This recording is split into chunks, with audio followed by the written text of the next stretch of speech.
ಗಂಟೆಗೆ 17,500 mile kilometre ವೇಗ. ಸೆಕೆಂಡುಗಳ ಲೆಕ್ಕಾಚಾರ.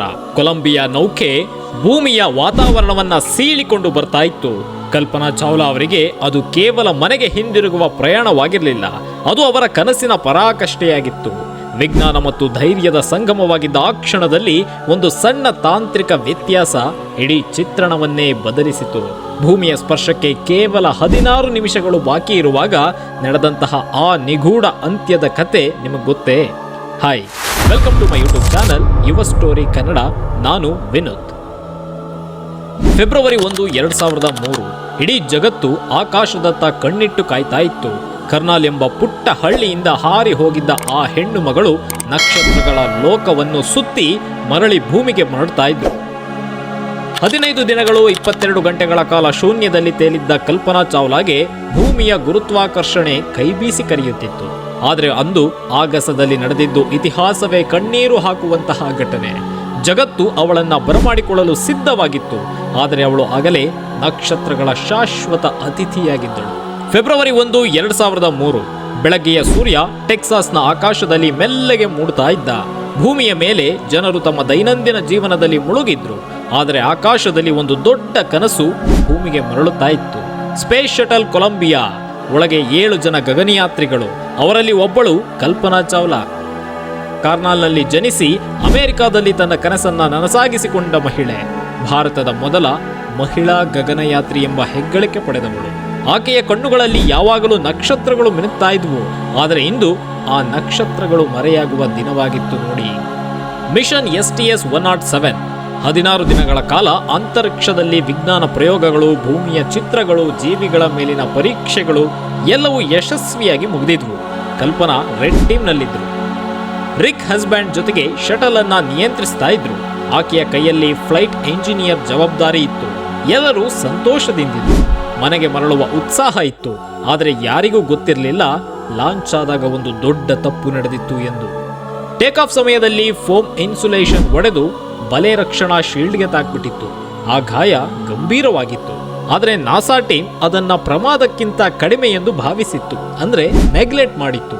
ಅದು ದೊಡ್ಡ ತಪ್ಪಾಗಿ ಪರಿಣಮಿಸಿ ಬಿಟ್ಟಿತ್ತು. ಎಂಟ್ರಿ ಶುರುವಾಯಿತು. ಶಟಲ್ ಭೂಮಿಯ ವಾತಾವರಣಕ್ಕೆ ಪ್ರವೇಶ ಮಾಡಿತು. ವೇಗ ಸುಮಾರು 27,000 km/h ಇತ್ತು. ಆ ವೇಗದಲ್ಲಿ ಗಾಳಿಯ ಘರ್ಷಣೆಯಿಂದ ಸುಮಾರು 1650 ಡಿಗ್ರಿ ಸೆಲ್ಸಿಯಸ್ ತಾಪಮಾನ ಉಂಟಾಗುತ್ತೆ. ಅದಕ್ಕಾಗಿ ಶಟಲ್ನ ಹೊರಪದರದ ಟೈಲ್ಸ್ ರಕ್ಷಣೆಗೆ ನೀಡಬೇಕು. ಕಲ್ಪನಾ ತನ್ನ ಸೀಟಿನಲ್ಲಿ ಕೂತಿದ್ರು, ಹೆಲ್ಮೆಟ್ ಧರಿಸಿಕೊಂಡು ಸೂಟ್ ತೊಟ್ಟುಕೊಂಡು. ಮುಂದೆ ರಿಕ್ ಹಸ್ಬ್ಯಾಂಡ್ ಪೈಲಟ್ ಆಗಿ ನಿಯಂತ್ರಣ ಮಾಡ್ತಾ ಇದ್ರು. ವಿಲಿಯಂ ಮ್ಯಾಕ್ಕೂಲ್ ಸಹ ಪೈಲಟ್ ಆಗಿದ್ರು. ಎಲ್ಲರೂ ಶಾಂತರಾಗಿದ್ರು. ರೇಡಿಯೋದಲ್ಲಿ ಸಂಭಾಷಣೆ ನಡೀತಾ ಇತ್ತು. ಕೊಲಂಬಿಯಾ, ಇಲ್ಲಿ ಮಿಷನ್ ಕಂಟ್ರೋಲ್, ನೀವು ಗುಡ್ ಶೇಪ್ನಲ್ಲಿದ್ದೀರಿ, ಎಂಟ್ರಿ ಸರಿಯಾಗಿ ನಡೆಯುತ್ತಾ ಇದೆ ಅಂತ ರೇಡಿಯೋದಲ್ಲಿ ಸಂಭಾಷಣೆ ಬರ್ತಾ ಇತ್ತು. ರಾಜರ್, ಮಿಷನ್ ಕಂಟ್ರೋಲ್, ಎಲ್ಲಾ ಸಿಸ್ಟಮ್ಗಳು ನಾರ್ಮಲ್ ಅಂತ ಹೇಳಿ ರೇಡಿಯೋದಲ್ಲಿ ವಾಯ್ಸ್ ಬಂದಿತ್ತು. ಆದರೆ ಆಗಲೇ ಆರಂಭವಾಗಿತ್ತು ಸಮಸ್ಯೆ, ಅಂದ್ರೆ ಪ್ರಾಬ್ಲಮ್.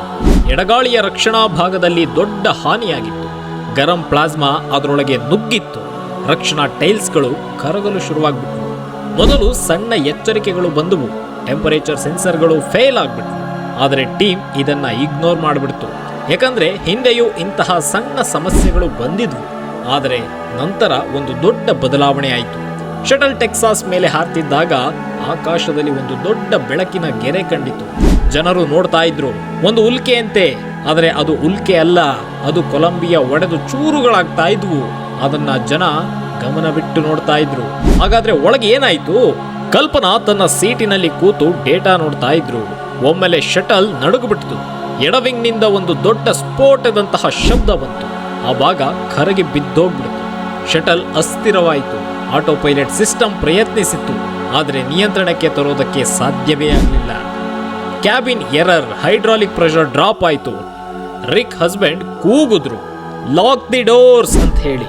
ಅದು ಅವರ ಕೊನೆಯ ರೆಕಾರ್ಡ್ ಆಗಿತ್ತು. ಅರ್ಥ, ಎಲ್ಲಾ ಗಗನಯಾತ್ರಿಗಳು ತಮ್ಮ ಸೀಟ್ ಬೆಲ್ಟ್ ಅನ್ನ ಚೆಕ್ ಮಾಡಿ ಸುರಕ್ಷಿತವಾಗಿರಿ ಅಂತ ಹೇಳಿ ಕಿರ್ಚ್ತಾ ಇದ್ರು.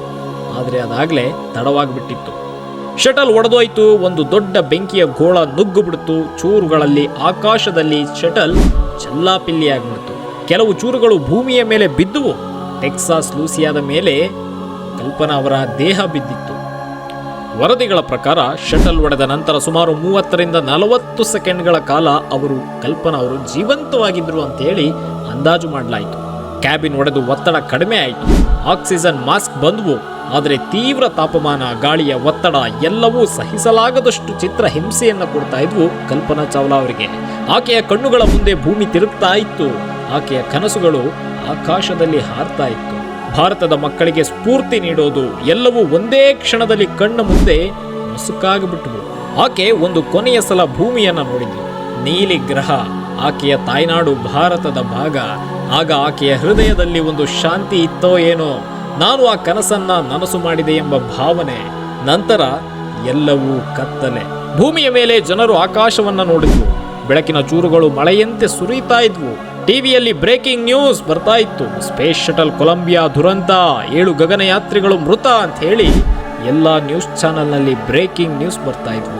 ಭಾರತದಲ್ಲಿ ಜನರು ಅಳೋಕೆ ಶುರು ಮಾಡಿಬಿಟ್ರು. ಕಲ್ಪನಾ, ನಮ್ಮ ಕಲ್ಪನಾ, ಆಕೆ ಹೋದಳು.